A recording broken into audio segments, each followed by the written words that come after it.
करीबन हमारे 9,000 नागरिक इस समय रहते हैं, लगभग। इनमें से ज़्यादातर लोग हमारे विद्यार्थी लोग हैं। हाल ही के दिनों में वहाँ जो गतिविधि चल रही है उसको लेकर हम लोगों ने 2-3 एडवाइज़री इशू किए। एडवाइज़री में हमने ये कहा कि जो हमारे नागरिक हैं भारत में, वो ईरान अभी ना जाएँ। उसके अलावे वहाँ पर जो गतिविधि है उस पर हम लोग नज़र बनाए हुए हैं, और जहाँ तक हमारे लोगों का सवाल है, उनके हित में जो भी कुछ होगा, उसकी अगर ज़रूरत पड़ेगी तो हम लोग उस करने के लिए प्रतिबद्ध हैं। Okay, first we come to Pranay, आपका सवाल को सबसे पहले देखिए, आपको जैसा कि पता है, ईरान में करीबन हमारे 9,000 नागरिक इस समय रहते हैं, लगभग। इनमें से ज़्यादातर लोग हमारे विद्यार्थी लोग हैं। उसके अलावे नाविक हैं और तीर्थयात्री हैं, और भी कुछ लोग जो व्यापार से जुड़े लोग वहाँ पर रहते हैं।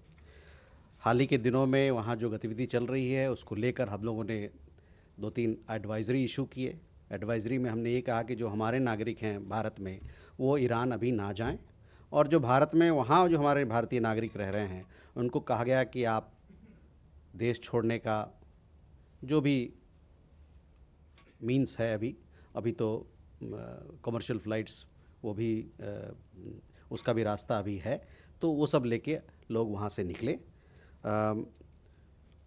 उसके अलावे वहाँ पर जो गतिविधि है उस पर हम लोग नज़र बनाए हुए हैं, और जहाँ तक हमारे लोगों का सवाल है, उनके हित में जो भी कुछ होगा, उसकी अगर ज़रूरत पड़ेगी तो हम लोग उस करने के लिए प्रतिबद्ध हैं। दूसरा सवाल आपका था चाबहार को लेके, तो उसमें मैं अपनी बातें आपके सामने रखना चाहता हूँ। जैसा कि आपको पता है, 28 अक्टूबर 2025 को यूएस के ट्रेजरी विभाग ने एक चिट्ठी जारी की थी हम लोगों को।